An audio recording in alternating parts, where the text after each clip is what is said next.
আসসালামু আলাইকুম রহমতুল্লাহ। সম্মানিত দর্শক, আমরা জানি মুফতি সাঈদ আহমদ কলরবের যিনি শিল্পী ছিলেন, যিনি এখন বেশ পরিচিত একজন বক্তা আলোচক, তো তাকে অপহরণ করা হয়েছিল ফটিকছড়িতে। এই ঘটনা নিয়ে সারা দেশের বিভিন্ন মহলের মধ্যে, বিশেষ করে ইসলামী আলোচকদের ভেতরে এবং বিভিন্ন মত পথের মানুষের ভেতরে একটা আলোচনা চলছে। আদৌ মুফতি সাঈদ আহমদ অপহৃত হয়েছিল কিনা, তাকে অপহরণ করা হয়েছিল কিনা, তাকে আদৌ পুলিশ প্রশাসন উদ্ধার করেছে কিনা, নাকি অপহৃত হয়ে আরো ভাইরাল হওয়ার একটা প্রচেষ্টা, ভাইরাল বক্তা হওয়ার ক্ষেত্রে প্রচেষ্টা করা, এ কারণে তিনি কোনো নাটক সাজালেন কিনা, এই সকল ব্যাপার নিয়ে একটু কথা বলা দরকার। এবং এখানে আরেকটি গুরুত্বপূর্ণ ব্যাপার হলো, মুফতি সাঈদ আহমদ তিনি লাইভে এসে তার ঘটনার ব্যাখ্যা দিতে গিয়ে তিনি বাংলাদেশ জামাত ইসলামের উপরে এর অনেকটা দোষ এবং দায়ভার চাপিয়েছেন। এখানে মুফতি সাঈদ আহমদের দোষ কতটুকু, মাহফিল কমিটির দোষ কতটুকু, আবার বাংলাদেশ জামাত ইসলামের ওইখানকার নেতা কর্মীদের দোষ কতটুকু, এটা আসলে একটু ব্যাখ্যা করা দরকার।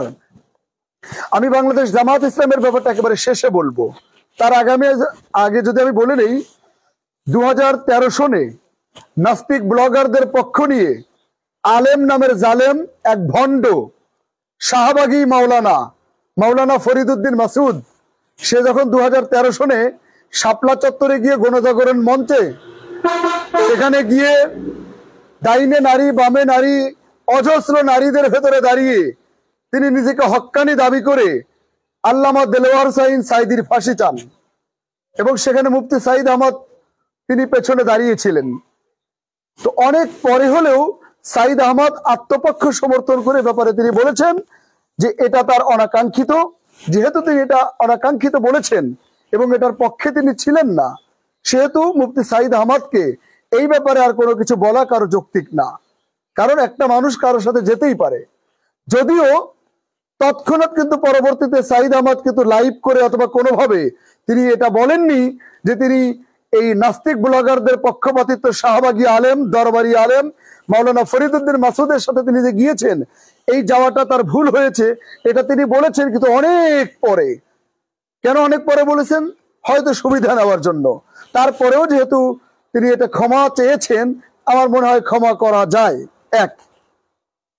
2 নম্বর, যে এক্ষেত্রে মুফতি সাঈদ আহমদকে আমরা আর আল্লামা সাঈদীর ব্যাপার নিয়ে তাকে আর না জড়াই, যেহেতু তিনি ভুলে হোক আর যেভাবেই হোক ক্ষমা চেয়েছেন, আমরা তাকে মাফ করে দেই। 2, মুফতি সাঈদ আহমদ তিনি কিন্তু বিগত 16 বছর যেই চরমোনাই আওয়ামী লীগের দালাল, স্বৈরাচারের দালাল হিসেবে বাংলাদেশে কাজ করেছে। একটা কথা শুনে রাখুন, বিগত 16 বছর 2টা দল ছিল, একটা নির্যাতনকারী আর একটা হচ্ছে নির্যাতিত। 2টা দল, একটা নির্যাতনকারী আর একটা নির্যাতিত। তো চরমোনাই কিন্তু নির্যাতিত ছিল না, কারণ নির্যাতিত ছিল না মানেই নির্যাতনকারীর পক্ষে থাকার কারণে সুবিধা পেয়েছেন। বিধায় চরমোনাই এই তারা যখন স্বৈরাচারের দালাল হয়ে তাদের সকল প্রোগ্রামগুলোতে আওয়ামী লীগের এমপি মন্ত্রীরাই সবসময় অতিথি ছিল, তাদেরকে পাশে নিয়েই তারা চলেছে, এটা অস্বীকার করার উপায় নাই। আপনি বলবেন সারা বাংলাদেশের সব দল যখন নির্বাচন বয়কট করে, তখন এই চরমোনাই সারা দেশে ইউনিয়ন পরিষদের মেম্বার চেয়ারম্যান নির্বাচন দিয়ে স্বৈরাচারী নির্বাচনকে বৈধতা দিয়েছে। এটাই প্রমাণ করে যে সে স্বৈরাচারের দালাল। তাদের প্রত্যেকটি মিটিং এ, তাদের প্রত্যেকটি মাহফিলে আওয়ামী লীগের এমপিরা মন্ত্রীরাই হচ্ছে প্রধান অতিথি। এটা প্রমাণ করে সে স্বৈরাচারের দালাল। এরকম অনেক উদাহরণ দেওয়া যাবে। সেই স্বৈরাচারের দালালদের পক্ষে থেকে মুফতি সাঈদ আহমদ বিগত 16 বছর পথ চলেছে, কোনোদিনও একটা ব্যাপারে প্রতিবাদ করে নাই। তার মানে এটা প্রমাণ করে তিনি দলকানা, দলান্ধ, ব্যক্তি পূজারী, আকাবির পূজারী। ইসলাম কখনো ব্যক্তি পূজারী দিয়ে চলে না, ইসলাম চলে আল্লাহ এবং তার রাসূলের, আল্লাহ তাআলার বিধান এবং রাসূলের আদর্শ দিয়ে। যাই হোক, এক্ষেত্রে মুফতি সাঈদ আহমদ সেও এক অর্থে স্বৈরাচারের দালালদের দালাল ছিল বলে মোটামুটি ধরে নেওয়া যায়। তারপরেও যেহেতু তিনি ইসলামের আলোচনা করছেন, পর্যালোচনা করছেন, মানুষকে হেদায়েতের পথে ডাকছেন, এই কারণে আমরা তাকে আল্লাহর জন্য ভালোবাসতে চাই। এখানে যদি মুফতি সাঈদ আহমদের পক্ষ নিয়ে কেউ কথা বলেন, তাহলে বলবো চরমোনাইয়ের পীর সাহেব তিনি যখন বললেন যে ফরিদউদ্দিন মাসুদ আল্লাহর একজন ওলি বানায় দিলেন, তার বিপক্ষে যারা কথা বলে বা বলেছে তাদেরকে ইসলামের দুশমন বললেন। একটা ব্যক্তির পক্ষ নিতে গিয়ে চরমনাই পীর যখন গোটা বাংলাদেশের মুসলিমকে দুশমন বানিয়ে ফেললেন, তখনও মুফতি মানে আপনার ওনার কণ্ঠে তখনও কিন্তু সাইদ আহমেদের কণ্ঠে তখনও কিন্তু এটার প্রতিবাদ দেখিনি। এত বড় ব্যাপারের প্রতিবাদ না থাকাটাই প্রমাণ করে তিনি দলান্ধ, পীরান্ধ, ব্যক্তিঅন্ধ, আকাবির পূজারী। এই ধরনের আকাবির পূজারী আর পীর পূজারী আমাদের দরকার নাই। তারপরও মুফতি সাইদ আহমদকে আল্লাহর জন্যই ভালোবাসি, এই জন্য বাসি, চাই তার এই কণ্ঠ ইসলামের জন্য আল্লাহ কবুল করুক। এবার আসেন মুফতি সাইদ আহমদকে যারা অপহরণ করেছে, আমার কাছে মনে হয় এটা অপহরণের নাটক না, আসলেই তাকে অপহরণ আর অ্যাটলিস্ট অপমানজনক একটা পরিস্থিতিতে ফেলা হয়েছিল, এটা নিশ্চিত।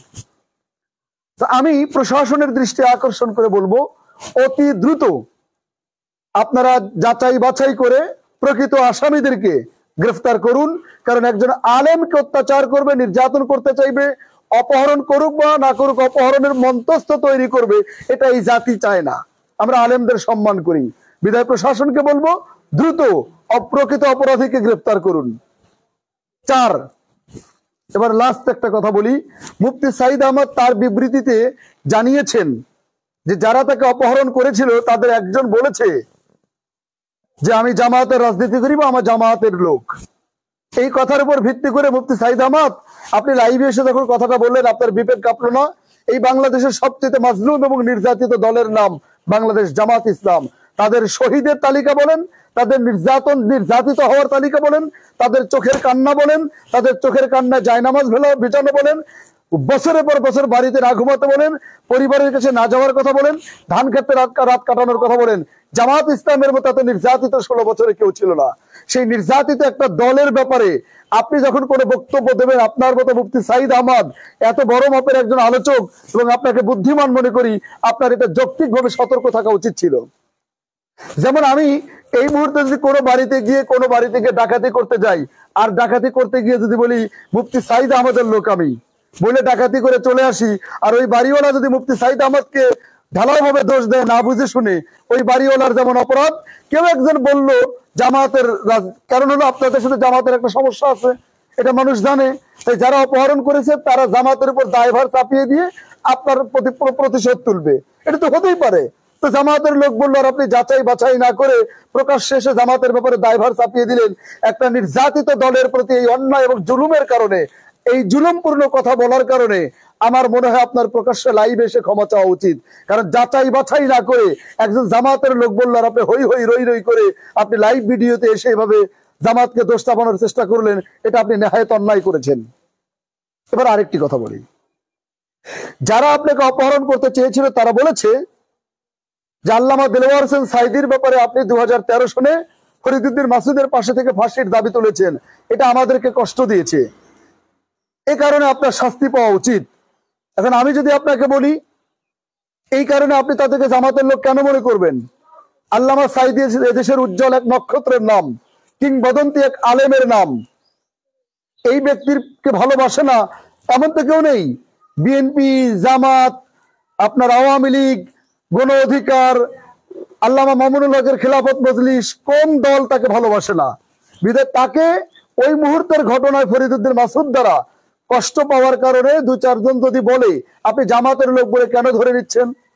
আমি তো কোনো দল করি না, সবাই জানে আমি রাজনীতি করি না, আমি হকের পক্ষে হক কথা বলার চেষ্টা করি। কিন্তু আমিও তো আল্লামা দেলোয়ার হোসেন সাইদির একজন ভক্ত, তাকে হৃদয় দিয়ে ভালোবাসি। তা আমি যদি কথা বলি তার মানে আপনি আমাকে জামাতের ট্যাগ দিয়ে দিবেন? আপনি তো স্বৈরাচার হাসিনার মতো, কেউ কিছু করুক আর না করুক, শিবির ট্যাগ দিত, জামাত ট্যাগ দিত, তারপর অত্যাচার করতো। আপনি না বুঝে শুনে জামাতের ট্যাগ দিয়ে আপনি মানুষের মধ্যে জামাতকে কালার করছেন, এগুলো ঠিক না ভাই।